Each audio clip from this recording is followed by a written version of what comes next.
What do you think about the creator economy? I mean, we've not talked about that at all, but I think creators played a vital role as well in Zerodha's journey on YouTube and all that.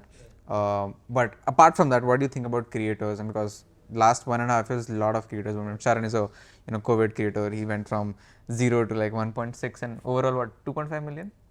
Yeah, 2 million. He's sending me $10,000 for saying that. But yeah, what do you think about the creator economy? No, I think it's very interesting that this whole content is getting democratized. The fact that there's no entry barrier.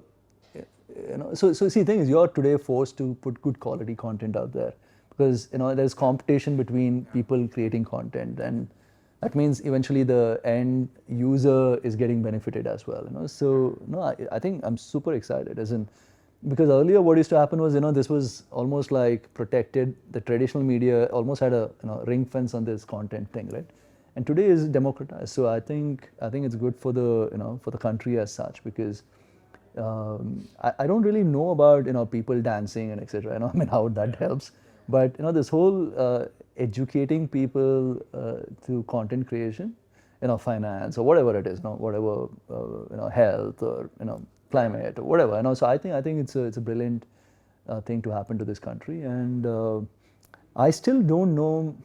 I keep questioning this to myself, as in, I don't know if there is such a big market for long form, as in because like whoever was watching this, you are competing against a Netflix show or like something which is going to give you dopamine hits, right? So, that's why I'm making the jokes. Like those jokes want to get people stick around till now. I mean, I don't know, but we'll send you the retention photo. But I mean, it's a hard thing to do for sure. Yeah. So no, but it's good.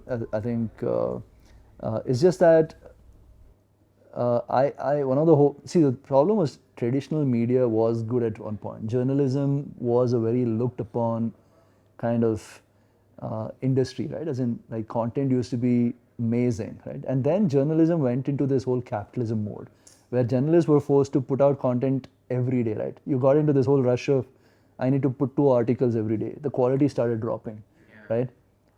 And I think the problem with creator economy, whatever little I've seen, I'm not an expert in this, is that social media almost triggers you to say too much, right? In the sense, there is this whole, I need to keep sharing once a day, or once, as soon as you get into this mode, the quality drops, right? As in, and like even when I'm tweeting LinkedIn, like one of the things I have, like I have like a check in place, a small team saying that I don't want to say something randomly just for saying it. Yeah. Right? Because it's very easy to get trapped in this, I post, I get followers, so I need to keep posting, right? In this whole, and then if the quality keeps dropping, then it'll end up becoming like traditional journalism and etc. Yeah. So then you forgot why you started in the first place. Absolutely, That happens. Right. So but at the end, creators are also like business, right? You mentioned the reason Sharon creates so good content quality is because there's competition out there as well. Right. So it's like a business at the end of the day. So how do you think a creator can stand out or maintain that quality? I think it's just so like I'm a big fan of Joe Rogan, for example, and it's just quite crazy the amount of research that goes behind every of his podcasts, or even Andrew Huberman, right?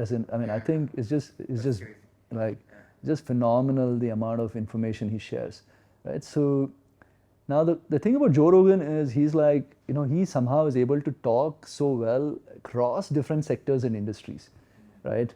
It is very tough. I think he's also like one of those alien types, as in the sense he's got something going right for him, which is he can pick up on very diverse set of topics and somehow get a sense of being almost like an expert very quickly. So I think for someone who's creating constantly content, either you work in a niche where you have core competency, right? But if you're diversifying your topics, I think it's very tough to maintain quality. Like, if you were to sit with me and, like I was to talk about, say, running marathons, right? I have no clue about it. Like, I have some idea, but if the content could never be professional enough for people to actually sit and watch it types, so there's content overload, right? Which is what I feel also. I also love podcasts, and like I've been trying to find longer term purpose for my life. So I've been on this whole binge of listening to podcasts of like business wars, etc. Like how businesses have evolved. Like what happens with Zerodha. I think it's on Spotify, the business was. Yeah, like so, like stuff like that. Like how businesses evolved. So I've been like consuming so much, but to be very honest, over the last 2 months, if I sit now and I want to actually jot down a bunch of points that I've actually learned over the last 2 months, I can't. It's just information overload. I mean, I think that's also a problem today. I mean, I think this whole. No, I think what will happen is that memory trigger will come in when you're actually facing that problem in the future. I don't know. I'm not sure. I think learning is also very slow. But you remember 1-2 things of all these podcasts, right? Like I remember one thing from the growth podcast, growth muscle podcast that and also make notes. So that can be another. Yeah, I think not like what I'm saying is a lot of people if people are listening to it, thinking that somehow they'll become smarter just by listening to one podcast. I don't think so. I mean, it's almost like. It's almost like it feels like a good thing to do. Like it's like like reading a book, right? Someone has said reading a book is good habit. You read, but how much of what you have read you have retained is really the question too, right? So, and the thing is, if you keep switching between contexts, it's very tough to retain. Like if I'm, listening to a podcast about health, and then I suddenly switch to like say climate, and then I switch to fintech, or then to business. Right. It's very tough to retain information that you've learned across.